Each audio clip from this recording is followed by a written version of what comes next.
La langue des vipères aux éditions Rue de Sèvres.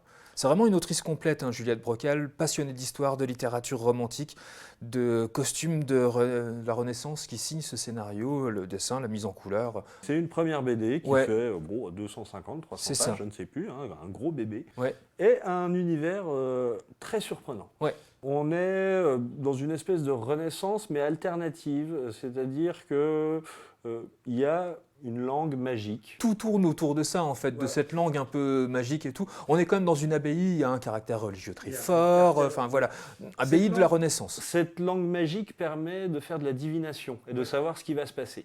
Et elle est étudiée, transmise dans des abbayes, mais qui suivent les règles séculières très strictes, très Renaissance. Donc il y a un mélange de bande dessinée historique ultra carrée sur la reconstitution d'une abbaye, sur le fonctionnement, et en même temps cette petite finasserie, fantaisie qui va amener de la magie, déjà. Même si ce n'est pas vraiment le cœur du récit, parce qu'il y a énormément d'intrigues politiques. On suit une jeune femme qui est la bâtarde d'un cardinal. Tout est normal. Tout est normal, voilà. Pour l'époque. Et qui a un choix. Soit elle réussit ses études et elle peut devenir doctorante et faire partie de cette caste dominante, ou si elle ne réussit pas ses études, et elle, le retour à la vie régulière, puisque de toute façon son père, qui vient de mourir, n'est plus là pour la protéger. Et elle hésite parce qu'elle est très douée pour l'apprentissage de la langue, mais à sa façon, un petit peu désinvolte, et je ne vais pas en dire plus, parce que c'est vraiment un récit qui demande beaucoup d'efforts au lecteur. Oui. Y a... C'est quasi mystique comme récit. Le début est très très religieux, on se dit « je ne comprends pas trop où ça va », et arrivé à la moitié du bouquin, il y a un petit twist. Oui. Et c'est ça qui fait... et voilà.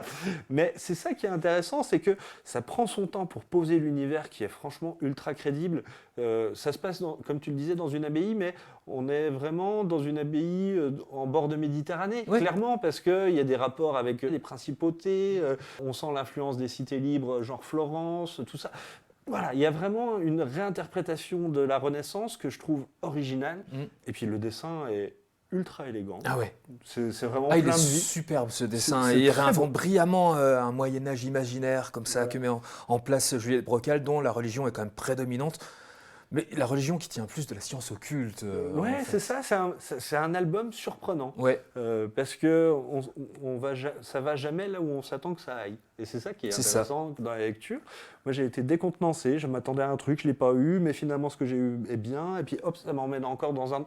Waouh, moi j'aime bien être surpris quand je lis, et là, avec la langue des vipères, j'ai été servi. Avec de façon sous-jacente, comme ça, des thèmes comme la quête d'émancipation, les rapports de pouvoir, la transmission du savoir, la manipulation aussi. C'est un très bel album, c'est très riche, c'est un très bel, super premier album. La langue des vipères s'impose ainsi comme une proposition singulière dans le paysage de la fantaisie francophone, mêlant intrigue et réflexion, on vous le conseille. Ça s'appelle donc La langue des vipères aux éditions Rue de Sèvres et c'est de Juliette Brocal.